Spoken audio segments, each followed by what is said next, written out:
અને હવે સમાચાર સુરતથી, જ્યાં રોડ બેસી જવાની ઘટના યથાવત રહી છે। જહાંગીરપુરાની વાત કે જ્યાં આવેલો સુમન બંદન રોડ બેસી ગયો છે। નવો રોડ બેસી ગયો, ઠેર ઠેર ખાડા પડી ગયા છે।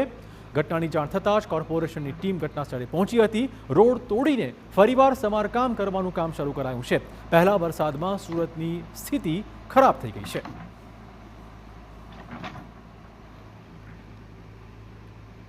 સુરતમાં ભારે વરસાદના કારણે વેસુમાં રોડ બેસી ગયો છે। વેસુના સર્વિસ રોડ પર પડ્યા હતા ગાબડા। પહેલા પણ એક વખત રોડનું થયું હતું પેચવર્ક। ફરી વખત ગાબડા પડતા રોડની કામગીરી સામે સવાલો ચોક્કસ છે।